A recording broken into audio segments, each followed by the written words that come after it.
You hike 2 miles off a forest road, find a flat spot, and set up a tent covered in the most convincing camouflage pattern the sporting goods store had.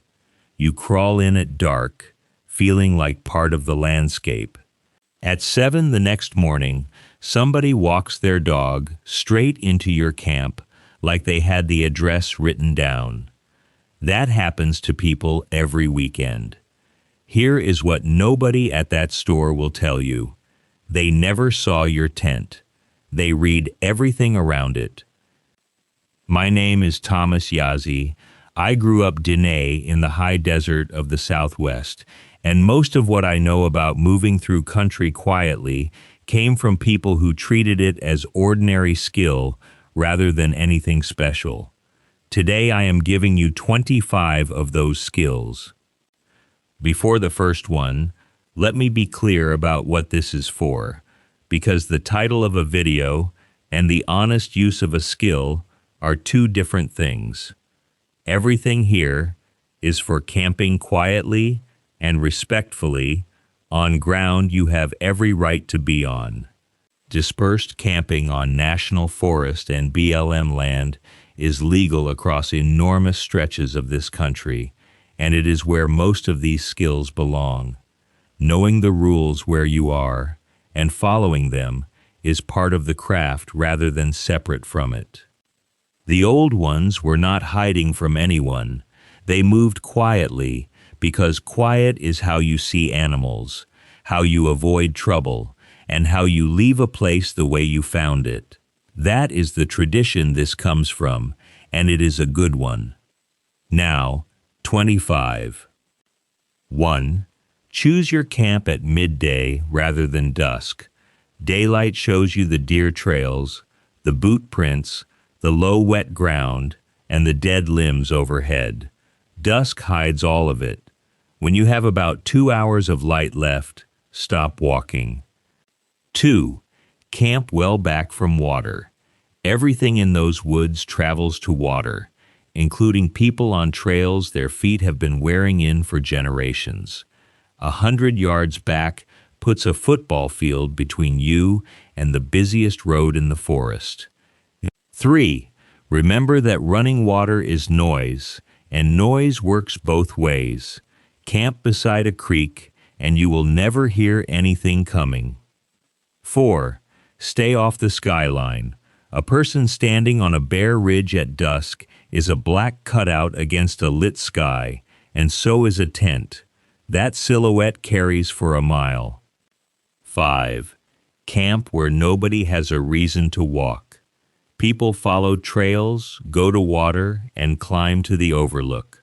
Boring ground with none of those is invisible ground, and almost nobody chooses it because it does not photograph well. 6. Look straight up before you lie down.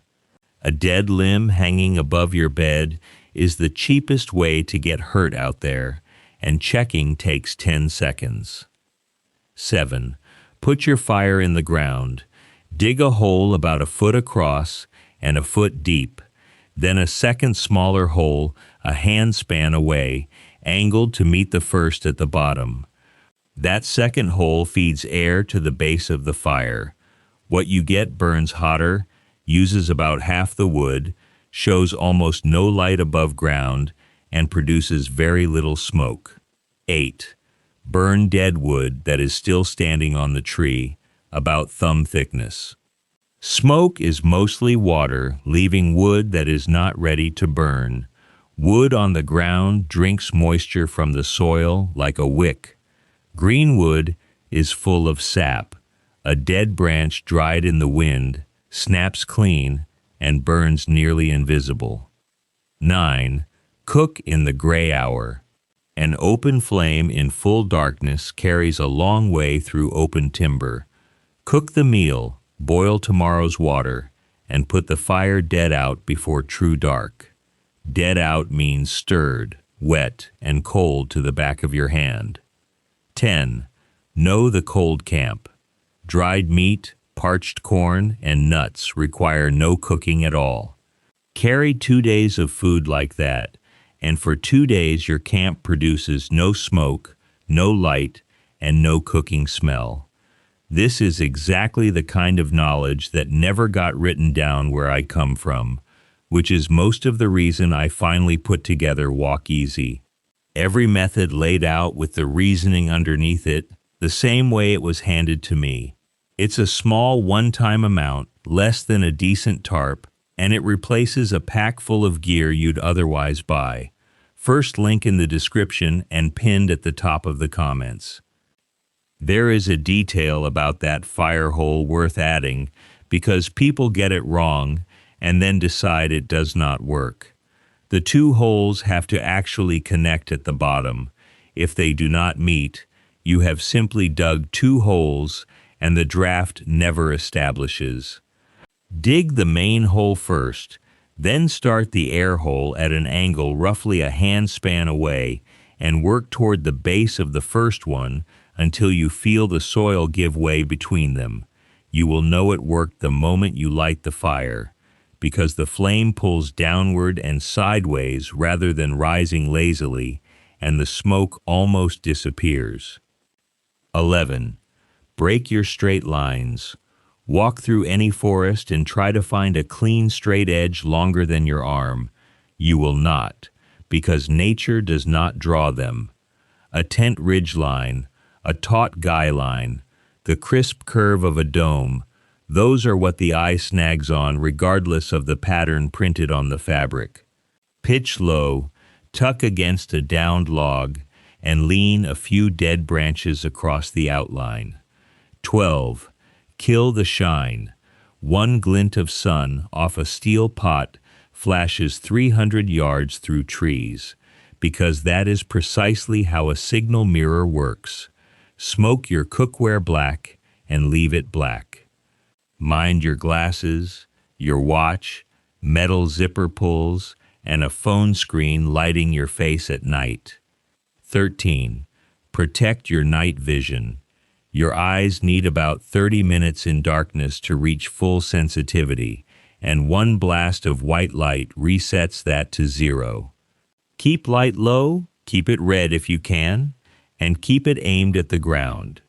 14. Finish your chores an hour before sunset. Gather wood, fetch water, and make the bed while the day's breeze and bird noise still cover you. After dark, the air goes still, and one snapped branch travels farther than an axe at noon. 15. Mind your scent. Wood smoke, bacon, and perfumed soap all walk up to somebody on a breeze. Use unscented soap or none. Cook well downwind from where you sleep. 16. Hang your food away from your bed. In bear country, that matters for considerably more than staying unnoticed. 17. Listen to the birds, because they are already listening for you.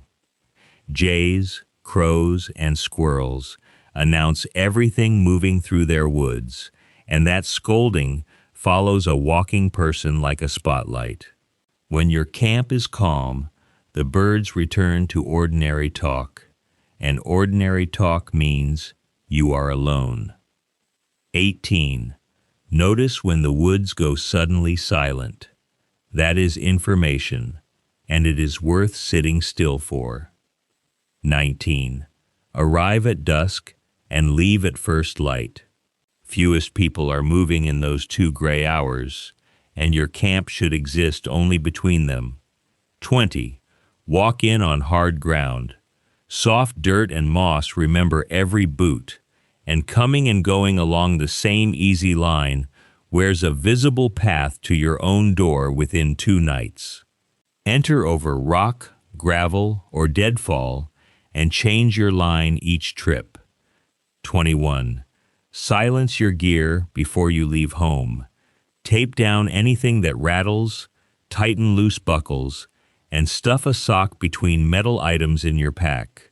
Most of the noise a person makes walking is gear rather than feet, and it is fixable in 10 minutes at the kitchen table. 22. Keep 2 ways out. Never sleep anywhere with only one exit. Before dark, walk your line in both directions so your feet know it without your eyes. 23. Watch your smoke in the evening for tomorrow's weather. Smoke climbing straight up means high pressure and a fair day coming. Smoke that flattens and drifts low along the ground means falling pressure and rain, usually inside a day. 24. Leave the place breathing. Fill the fire hole, scatter cold ashes, fluff the flattened leaves where you slept, and pack out everything you brought in. Notice that the respect and the quiet are the same skill. The camp nobody can find afterward is the camp that honored the ground it sat on. And 25, the one that explains half of everything above. The moment the sun goes down, the ground starts losing heat to the sky, and the air lying against the ground cools with it. Cold air is heavier than warm air, so all night that cold air slides downhill off the ridges, down through the draws and creek beds, moving like slow water until it pools in the valley bottoms. That is a river you cannot see, and it is flowing through every piece of hill country in America tonight. Here is why it matters. That river carries things. It carries your wood smoke. It carries your cooking smell. And it carries your sound, all of it drifting downhill and settling in the low ground. Camp in the valley bottom, and you are lying in the pool where every scent and sound collects, which is exactly where the trails and the water and the people are. You will also wake up about 10 degrees colder because those bottoms are frost pockets. Camp on the ridgetop and you are a silhouette in the wind. So the answer is the bench, a flat shelf on the side hill, roughly a third of the way up the slope.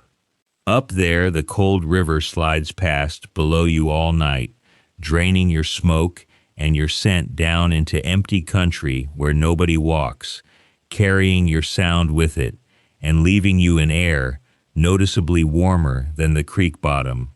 That is the whole trick. Somebody standing on a ridge at dawn can point to every camp in a valley because their smoke sits in the bottoms like fog in a bowl. The camps up on the benches produce nothing to point at. One more thing about that bench, since it is the payoff of this whole list. Finding it is easier than it sounds.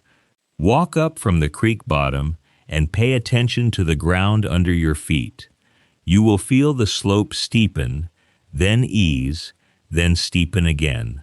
That eased section, that flat shelf partway up, is what you are looking for, and most drainages have one on at least one side.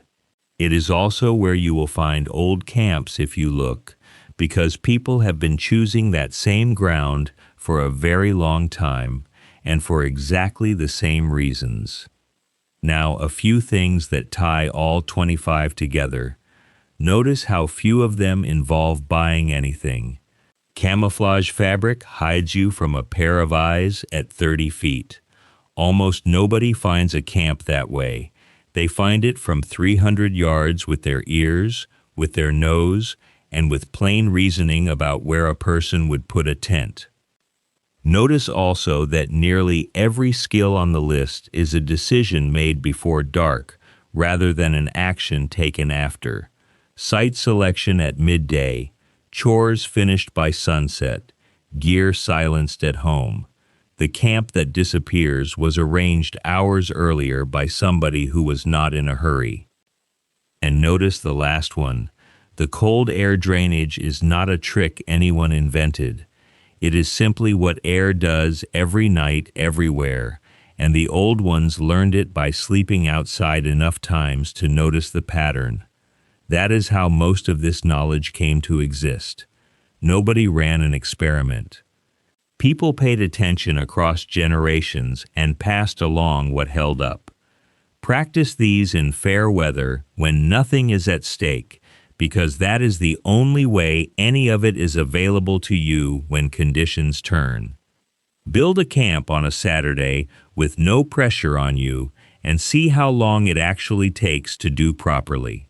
You will find, as everyone does, that gathering takes far longer than building. Tell me down in the comments where your people are from, and whether there is a piece of outdoor knowledge in your own family that got handed down at a fire instead of bought at a store. I read every one of them. Next time I want to show you the 3 things the old ones took from a single pine tree: a hot tea, a wound dressing, and a fire starter that will light in the rain. Until then, walk easy out there, and I will see you at the next fire.